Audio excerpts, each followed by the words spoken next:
बात अक्टूबर 2014 की है। दिवाली करीब थी। हर कोई इसे स्पेशल बनाने के लिए अपनी अपनी प्लानिंग करने में लगा हुआ था। गुड़गांव के एक स्कूल में आर्ट टीचर मौमिता अपने दोस्त अभिजीत पॉल के साथ इस दिवाली को स्पेशल और यादगार बनाने के लिए इसे उत्तराखंड जाकर मनाने का फैसला करती हैं। दोनों बड़े ही शौक से उत्तराखंड जाकर दिवाली मनाते हैं, मगर उनकी यह ट्रिप एक बड़ी ही भयानक ट्रेजेडी में बदल जाती है। दोनों कभी लौटकर अपने घर वापस नहीं आ पाते हैं। तो आखिर मौमिता और अभिजीत के साथ उत्तराखंड में क्या कुछ हुआ? इस पूरे कांड के पीछे किसका हाथ था और कांड के पीछे का कारण क्या था? चलिए जानते हैं सब कुछ डिटेल से इस वीडियो में। इस पूरे मामले में अदालत का जो फैसला था वह भी अपने आप में बड़ा ही अजीब था।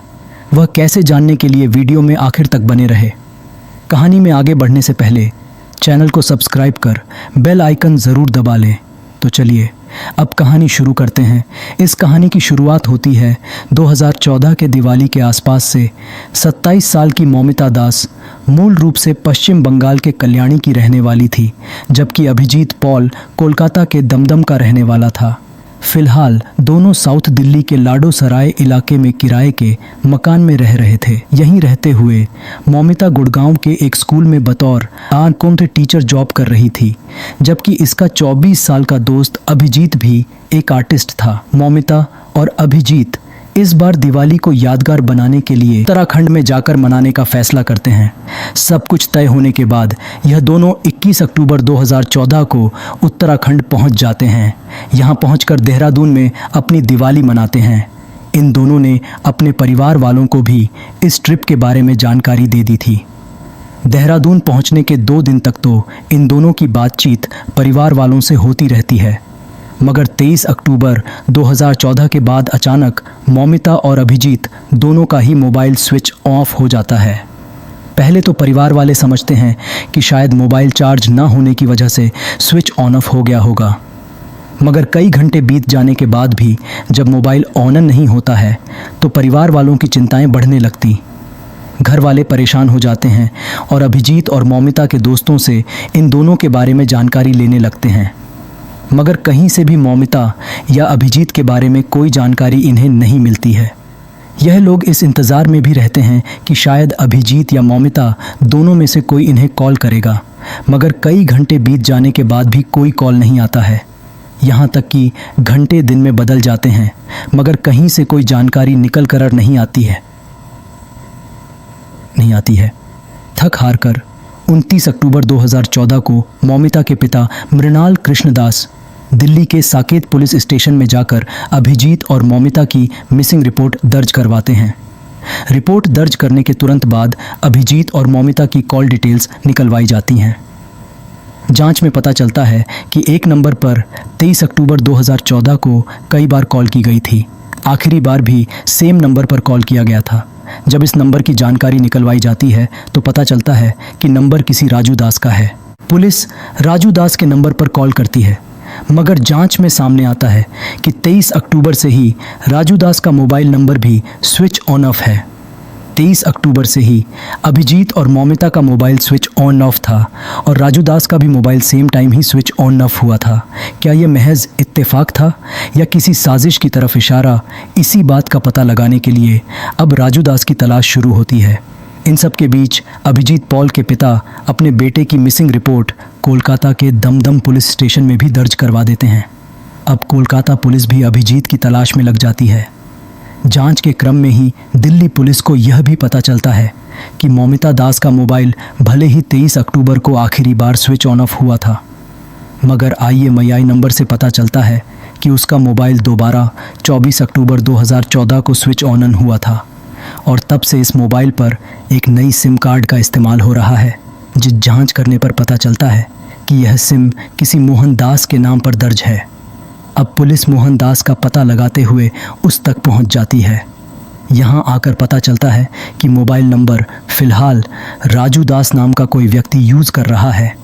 यह दूसरी बार था जब पुलिस के सामने राजू का नाम आया था। अब दिल्ली पुलिस की एक टीम देहरादून के विकास नगर पुलिस स्टेशन आ जाती है। उनके साथ अभिजीत पॉल के कज़न अमिताभ दास और जयंता पॉल भी आ जाते हैं। विकास नगर पुलिस स्टेशन से इन्हें आगे की जानकारी के लिए चक्राता पुलिस स्टेशन भेज दिया जाता है। यहाँ आकर दिल्ली पुलिस स्टेशन को जानकारी दी जाती है कि पिछले दिनों पुरोला पुलिस स्टेशन के अंतर्गत एक अनआइडेंटिफिकेशन और दिल्ली पुलिस के जवान भागते हुए पुरोला पुलिस स्टेशन आ जाते हैं। यहाँ आकर पुलिस द्वारा उन्हें अनआइडेंटिफिकेशन तुरंत पहचान लेते हैं कि तस्वीर में दिख रहा व्यक्ति अभिजीत पॉल ही है। इस पहचान से यह पता चल चुका था कि अभिजीत अब इस दुनिया में नहीं है। अभिजीत का पता भले ही चल गया था, मगर मौमिता के बारे में अब तक कोई जानकारी नहीं थी। और सबसे बड़ा सवाल कि अभिजीत का कातिल कौन है, अब तक किसी को नहीं पता था। एक सस्पेक्ट राजू दास ज़रूर था, मगर यह राजू दास कौन था और कहाँ था, इसके बारे में किसी को कोई जानकारी अब तक नहीं थी। इसी राजू दास की तलाश में पुलिस वालों की टीम भटकते हुए टाइगर फॉल होते हुए लाखा मंडल आ जाती है। अभी पुलिस इस इलाके में राजू दास के बारे में पूछताछ कर ही रही थी कि एक फॉर्म द्वारा पुलिस को जानकारी मिलती है कि फ़िलहाल राजू दास अपने गांव संगरौली में है और वह वहां से एक बुलेरो के ज़रिए विकास नगर इलाके की तरफ जा रहा है। इन्फॉर्मर के मुताबिक जिस गाड़ी से विकास जा रहा था उस गाड़ी का नंबर था यके 07A796। पुलिस की एक टीम तुरंत इस रूट पर आ जाती है और राजू दास के आने का इंतज़ार करने लगती है। थोड़ी देर की इंतज़ार के बाद यह गाड़ी आती हुई पुलिस वालों को दिख जाती है। गाड़ी रोककर तुरंत पुलिस वाले ड्राइवर को हिरासत में ले लेते हैं। आइडेंटिटी कार्ड के ज़रिए तुरंत कंफर्म हो जाता है कि यही राजू दास है। राजू दास को हिरासत में लेने के बाद उससे पूछताछ का सिलसिला शुरू होता है। इसे अभिजीत और मौमिता की तस्वीर दिखाई जाती है, मगर राजू इन्हें शुरू में पहचानने से इनकार कर देता है। फिर पुलिस वाले कॉल डिटेल्स के बारे में राजू को जानकारी देते हैं। फिर थोड़ी देर की ना नुकर के बाद राजू एक्सेप्ट कर लेता है कि वह इन दोनों को जानता है। राजू पुलिस वालों को बताता है कि वह मौमिता और अभिजीत को 23 अक्टूबर की शाम 5:30 बजे अपनी गाड़ी से लेकर टाइगर फॉल की तरफ गया था। राजू बताता है कि वह उन्हें टाइगर फॉल पर छोड़कर वहां से चला गया था। फिर वह नहीं जानता कि यह दोनों कहां गए। फिर पुलिस वाले पूछते हैं कि मौमिता का मोबाइल नंबर तुम्हारे पास क्यों है। इस पर अब राजू दास अपना बयान बदलने लगता है। अब पुलिस वाले थोड़ी शक्ति दिखाना शुरू करते हैं। इस शक्ति के आगे राजू दास टूट जाता है और अब वह यह एक रोंगटे खड़े कर देने वाली सच्चाई बताना शुरू करता है।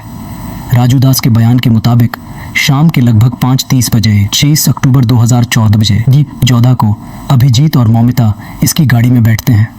दोनों को लेकर राजू दास कुछ ही दूर गया था कि रास्ते में उसे कुंदन दास, गुड्डू और बबलू दास दिखाई देते हैं। यह तीनों लड़के राजू के ही गांव के रहने वाले थे। इन सभी की उम्र 29-30 साल के बीच थी। राजू के खुलासे के मुताबिक राजू इन तीनों लड़कों को अपनी गाड़ी की पिछली सीट पर बैठा लेता है। पूछने पर यह अभिजीत से कहता है कि यह तीनों मेरे गाँव के हैं। आपको छोड़ने के बाद मैं गाँव जाऊँगा तो इन्हें भी अपने साथ लेकर चला जाऊँगा। फिर तीनों गाड़ी की पिछली सीट पर बैठ जाते हैं और गाड़ी आगे की ओर बढ़ने लगती है। अभी गाड़ी कुछ ही दूर गई थी कि गाड़ी की पिछली सीट पर बैठे हुए लड़के बीच वाली सीट पर बैठी मौमिता से छिड़का करना शुरू कर देते हैं। अभिजीत लड़कों का विरोध करना शुरू कर देता है और राजू से गाड़ी रोकने के लिए कहता है, मगर वह तीनों लड़के अभिजीत से गाड़ी के अंदर ही मारपीट शुरू कर देते हैं और ड्राइवर राजू भी गाड़ी चलाना जारी रखता है। इसी बीच गाड़ी के पीछे बैठे लड़के अपने पास से नायलॉन की एक मजबूत रस्सी निकालते हैं और उसी रस्सी को अभिजीत के गले पर बांध देते हैं। फिर यह लड़के उस रस्सी को तब तक जोर से खींच कर रखते हैं जब तक कि अभिजीत का दम नहीं घुट जाता है। अभिजीत की जान लेने के बाद ड्राइवर राजू गाड़ी को टाइगर फॉल पर ले जाने की बजाय लाख मंडल की ओर लेकर चला जाता है।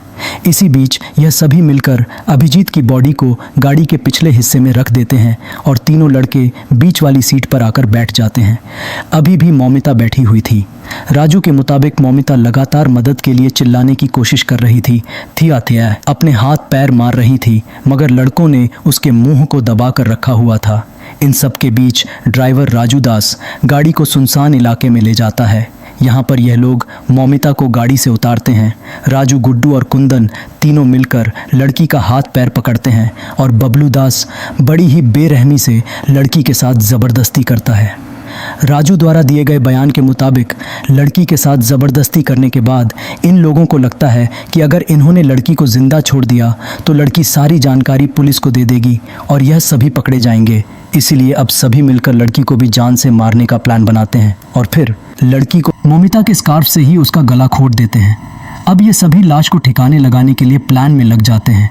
फिर तय होता है कि इन दोनों की लाश यहीं यमुना नदी में फेंक दी जाएगी। इसी के बाद मौमिता की लाश को भी ये गुंडे गाड़ी की पिछली सीट पर फेंक देते हैं और फिर गाड़ी को लेकर यह लोग रात के लगभग 10 से 11 बजे के बीच यमुना ब्रिज पर आ जाते हैं। सबसे पहले यह मौमिता की लाश को गाड़ी से निकालते हैं और उसे नदी में फेंक देते हैं। अब यह लोग अभिजीत के शव को नदी में फेंकने का प्लान बना ही रहे थे कि तभी दूसरी ओर से एक गाड़ी आती हुई इन्हें दिखाई देती है। डर के मारे यह लोग अभिजीत को नदी में नहीं फेंक पाते हैं और तुरंत गाड़ी स्टार्ट करके वहां से भाग निकलते हैं। अब यह लोग चलते हुए नवगांव की तरफ आ जाते हैं।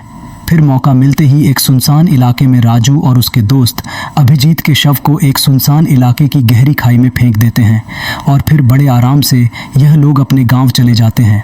दोनों लाश को ठिकाने लगाने से पहले इन लोगों ने अभिजीत और मौमिता का पर्स लूट लिया था। इसके अलावा इन लोगों ने उनके कपड़े भी चुरा लिए थे। राजू दास से पूछताछ के बाद उसकी तलाशी भी ली जाती है। तलाशी के दौरान राजू दास के पॉकेट से एक छोटा पर्स भी निकलता है। इस पर्स में 2000 एक वोटर आईडी कार्ड और अभिजीत की फ़ोटो आइडेंटिटी कार्ड भी मिलती है। पूछने पर राजू बताता है कि यह पर्स उसने अभिजीत की जेब से चुराई थी। राजू के कन्फेशन के बाद पुलिस वाले पूछते हैं कि अब बबलू, कुंदन और गुड्डू कहाँ मिलेंगे। इस पर राजू बताता है कि यह लोग अब तक गांव में ही हैं। इस जानकारी के बाद पुलिस वाले तुरंत इन लोगों के गांव टुंग के लिए निकल जाते हैं। अभी पुलिस वाले गांव में घुसे ही थे कि सामने से उन्हें 3 लड़के आते हुए दिखाई देते हैं।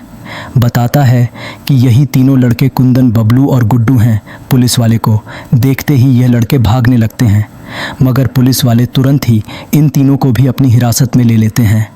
गिरफ्तार किए हुए 3 लड़कों में से एक लड़का बबलू दास अपने कंधे पर एक शॉल रखकर घूम रहा था। इस शॉल को देखते ही पुलिस के साथ मौजूद अभिजीत के कज़न अमिताभ दास तुरंत इस शॉल को पहचान लेते हैं और पुलिस वालों को बताते हैं कि यह शॉल उसके भाई अभिजीत की है। अब पुलिस वाले इन चारों आरोपियों को पकड़ के पुलिस स्टेशन ले आते हैं। इसके अलावा राजू दास की गाड़ी को भी जब्त कर लिया जाता है। इधर अभिजीत की लाश तो 31 अक्टूबर 2014 को ही मिल गई थी, मगर मौमिता की लाश अब तक पुलिस वालों को नहीं मिल पाई थी।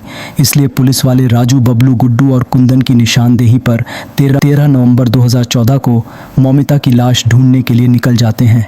पुलिस वालों के साथ मौमिता के रिश्तेदार सुरंजना राय और कुमार भी मौजूद होते हैं।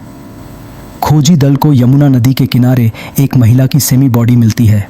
शरीर के ऊपरी हिस्से पर सिर्फ एक ब्लैक कलर की शर्ट थी, जबकि कमर के नीचे कोई कपड़ा नहीं था। पुलिस के साथ मौजूद मौमिता के रिश्तेदार इस लाश को देखकर पक्के तौर पर इसकी पहचान नहीं कर पाते हैं। हालांकि यह कहते हैं कि वह लगभग 50% मौमिता का ही है। पहचान की पुष्टि न होने पर अब पुलिस वाले मौमिता के भाई मृगनका दास को पहचानने के लिए बुलाते हैं। मौमिता के पास से बरामद की गई चीज़ों, उसके कपड़ों और फोटोग्राफ्स देखकर भाई कंफर्म कर देता है कि यह शव मौमिता दास का ही है। 15 नवंबर 2014 को मौमिता का पोस्टमार्टम किया जाता है। इधर 18 नवंबर 2024 को पुलिस वाले चारों आरोपियों को उत्तरकाशी के चीफ जुडिशियस मजिस्ट्रेट के सामने पेश करते हुए इन चारों की पुलिस कस्टडी ले लेते हैं। आगे की पूछताछ में सभी आरोपी खुलासा करते हैं कि इन्होंने अभिजीत और मौमिता का बैग रास्ते में कहीं फेंक दिया था। फिर इन लोगों की निशानदेही पर कुछ दिनों की मेहनत के बाद कालसी चक्राता मोटर रोड के किनारे झाड़ी से पुलिस दोनों बैग भी बरामद कर लेती है। आगे की जांच में कंफर्म होता है कि ये दोनों बैग मौमिता और अभिजीत के ही हैं। बैग के अंदर से दोनों के कपड़े और दूसरे डॉक्यूमेंट्स भी बरामद होते हैं।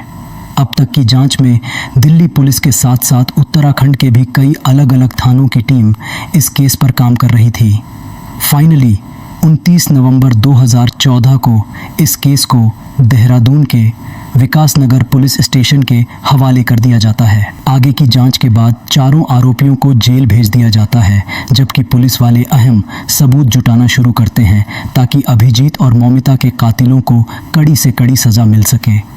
इस केस की शुरुआती सुनवाई निचली अदालत में शुरू होती है।